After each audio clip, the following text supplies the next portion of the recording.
Assalamualaikum warahmatullahi wabarakatuh anak-anak emak semuanya. Apa kabarnya nih? Semoga semua baik-baik aja ya. Selamat datang di channel YouTube Emak Spoiler dan selamat bergabung. Channel ini khusus membahas review film. Eits, perlu kalian ingat, channel emak ini mengandung spoiler. Jadi, emak saranin buat nonton film aslinya terlebih dahulu ya, untuk menghormati produser, sutradara, aktris, aktor, dan kru-kru yang terlibat dalam pembuatan filmnya. Film yang akan emak bahas kali ini berjudul Herbivore, yang rilis tahun 2021 di Inggris dan ditayangkan perdana di South by Southwest.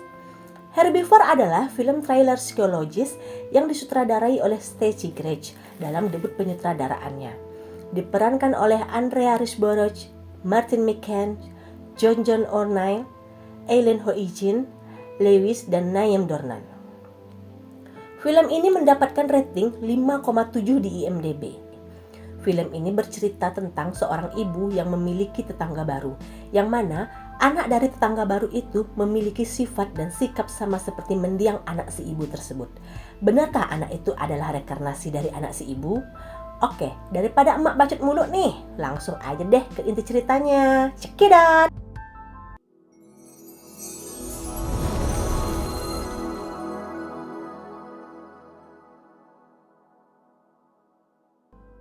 Di awal film, hanya diperlihatkan sebuah mobil yang sedang melaju, lalu terdengar suara gadis kecil dan ayahnya yang sedang main tebak-tebakan, dan film pun dimulai.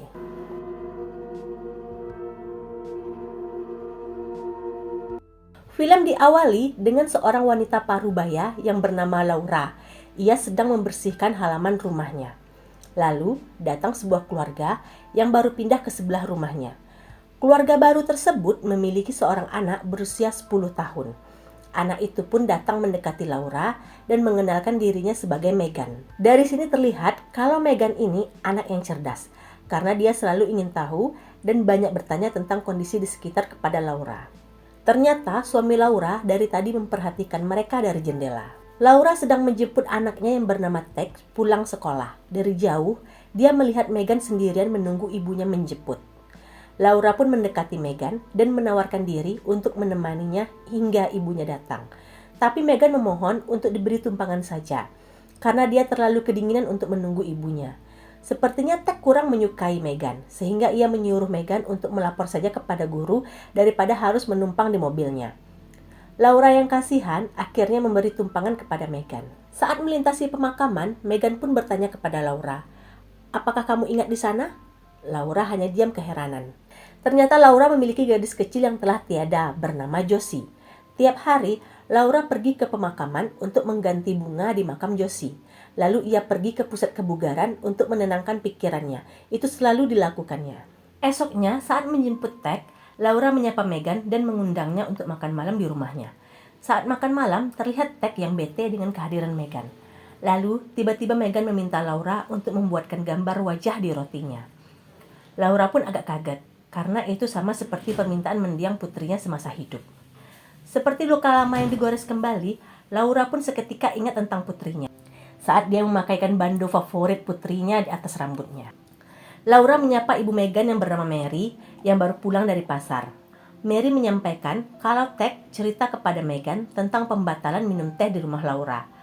Lalu Laura minta maaf atas kebohongan yang disampaikan Tek. I'll see you again. Cheerio. Sesampainya di rumah, Laura melapor tentang kenakalan Tek kepada suaminya Brandon. Brandon pun membela Tek dengan bilang bahwa Tek berhak untuk menolak siapa saja untuk masuk ke rumah ini. Laura bilang kepada Brandon kalau Megan memiliki sifat seperti Josie.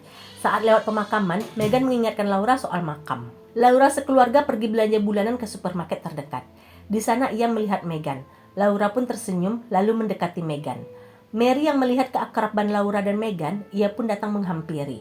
Mary meminta maaf atas ucapannya tentang Tek kemarin, karena Mary berpikir kemungkinan Megan yang berbohong dalam menyampaikan cerita. Laura bilang kepada Mary kalau Megan menyampaikan sesuatu yang tidak masuk akal. Megan cerita kalau dia pernah bersekolah di sini dan dia pernah ke pemakaman. Mary menyangkalnya dengan mengatakan kalau itu hanyalah bualan anak kecil. Bahkan mereka bukan berasal dari kota tersebut dan Megan baru kali ini ke kota ini. Di dalam mobil, Laura cerita kepada Brandon kalau Megan mengingatkannya kepada Josie, mendiang anak mereka. Brandon mulai khawatir dan menyuruh Laura untuk konsultasi lagi. Laura pun bilang kalau dia sudah selesai dengan konseling ke psikiater dan tidak membutuhkan konsultasi lagi. Saat gerimis mulai turun, Laura segera mengangkat jemuran. Tiba-tiba pandangannya terarah ke rumah Megan. Ia pun diam-diam pergi menyelinap ke belakang rumah Megan dan mendapati buku jurnal sekolah Megan yang terletak begitu saja di luar. Laura membuka halaman jurnal tersebut satu persatu dan mendapati gambar keluarga Laura yang dibuat oleh Megan. Itu membuat Laura makin bertanya-tanya, apakah benar Megan reinkarnasi Josie? Lalu, Chris ayah Megan tiba-tiba membuka pintu dan mempertanyakan keadaan Laura di belakang rumahnya. Laura beralasan kalau dia ingin mengembalikan jurnal Megan yang tertinggal di luar. Laura takut jurnal itu nanti basah karena hari mau hujan. Terlihat Brandon memperhatikan istrinya dari balik pagar. Sesampainya di rumah, Brandon memeluk lalu meminta Laura untuk melupakan mendiang Josie karena Brandon tidak ingin melihat istrinya terlalu banyak pikiran dan sedih. Malam harinya, keluarga Laura dan keluarga Mary membuat api unggun di belakang rumah. Laura cerita kepada Mary tentang keinginannya untuk menjual rumah karena ia ingin melupakan semua tentang Josie. Tapi rumah itu belum juga kunjung terjual. Esoknya, saat mengantar Ted ke sekolah, Laura kaget dengan penampilan Megan yang memakai bando warna hijau, seperti bando favoritnya Josie. Megan pun memohon untuk diberi tumpangan pulang. Laura menolak dan menyuruh Megan untuk menunggu ibunya saja. Tapi, rayuan Megan akhirnya membuat Laura luluh. Di tengah perjalanan, Megan memohon untuk diajak main ke taman, karena ibunya dan Chris selalu sibuk. Di sini Megan tidak menyebut Chris dengan panggilan ayah. Pada scene ini, terjawab ternyata Chris bukanlah ayah kandung Megan. Di taman, Megan selalu menyerocos soal kenangannya bersama Laura saat main di taman tersebut. Laura yang sedikit kesal menganggap Megan selalu mengingatkannya tentang Josie. Dengan sedikit nada keras, Laura pun meminta Megan untuk naik ke atas mobil lalu pulang ke rumah. Tidak lama setelah sampai di rumah, Mary pun datang ke rumah Laura dan memperingati Laura untuk tidak memberi tumpangan lagi kepada Megan. Laura yang tersinggung akhirnya beradu mulut dengan Mary. Brandon pun segera datang melerai mereka berdua. Mary memohon kepada Laura untuk tidak mengganggu keluarganya lagi. Karena kejadian tersebut, Laura tampak depresi. Brandon yang tidak mau melihat istrinya sedih akhirnya mengajak Laura dan Ted pergi healing.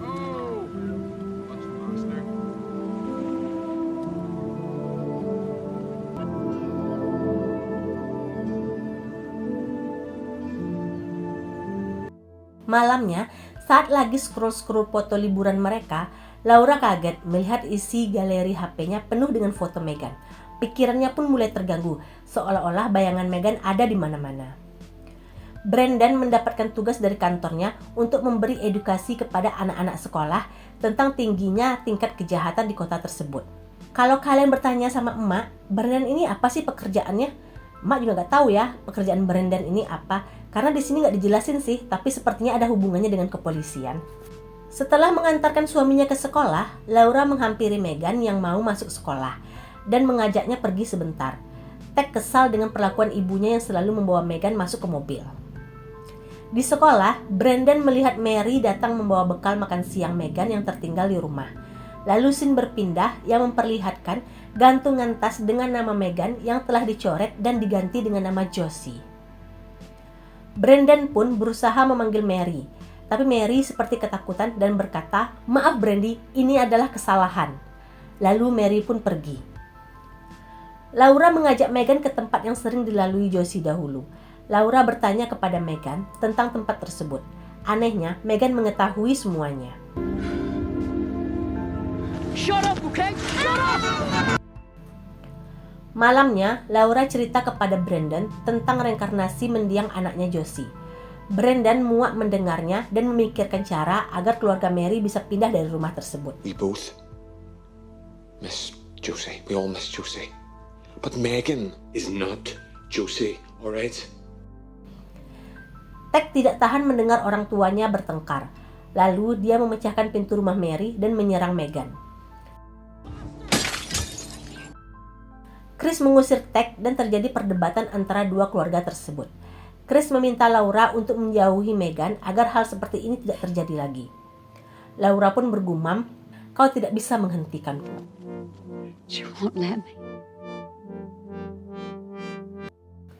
Polisi pun datang ke rumah Laura untuk menginterogasi Tek. Brandon pun bilang kalau semua ini kesalahannya. Semua berawal dari putrinya Josie yang meninggal saat Brandon menyetir mobil. Kejadiannya sudah setahun yang lalu. Karena terlalu banyak pikiran, Laura pun mimpi buruk. Bayang-bayang Megan selalu datang di mimpinya.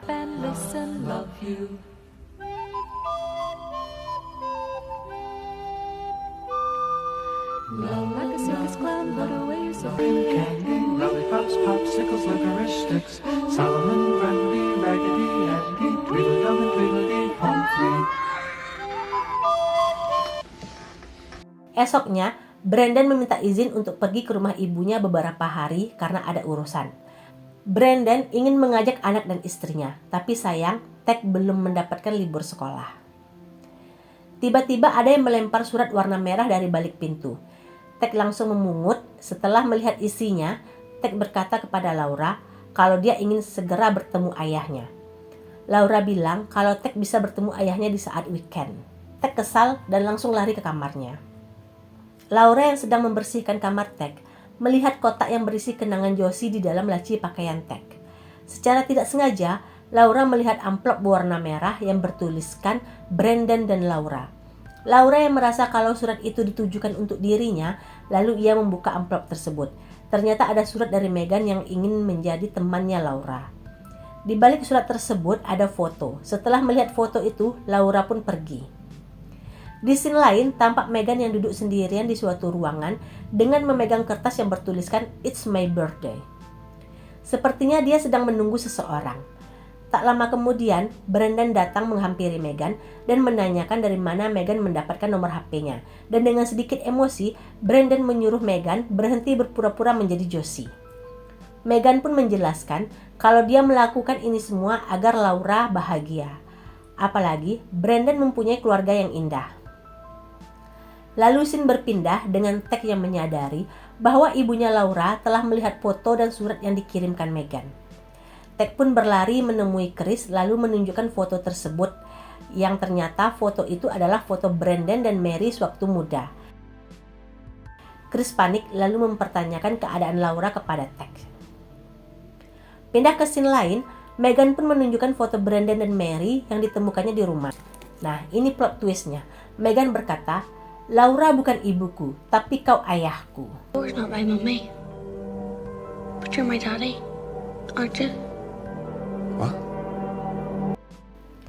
Oke, sudah mulai jelas ya titik terangnya nih. Laura balik menyelinap masuk ke belakang rumah Mary dengan cara memecahkan kaca pintu belakang. Lalu ia masuk ke kamar Megan dan menemukan kaset video keseharian Josie dan foto-foto Josie di sana. Tidak lama kemudian, Mary pulang dan masuk ke dalam rumah. Ia kaget melihat Laura telah berada di dalam rumahnya. Laura marah dan menganggap kalau Mary telah memanfaatkan Megan untuk menghancurkan rumah tangganya dengan cerita rekarnasi yang selama ini dimainkan oleh Megan.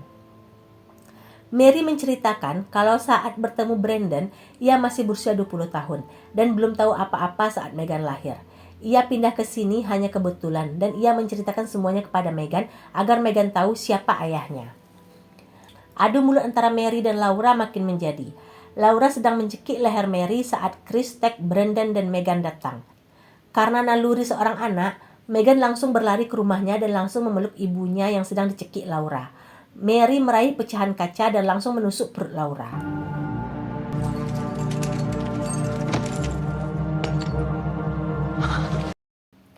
Brandon langsung menghampiri Laura yang terluka dan meminta maaf. Ia sudah berusaha memberitahu semuanya tapi tidak berani karena ia tidak ingin menyakiti hati Laura. I'm sorry. Setelah semua membaik, terlihat Mary yang sedang memasang sepatu Megan dan bersiap-siap untuk pindah.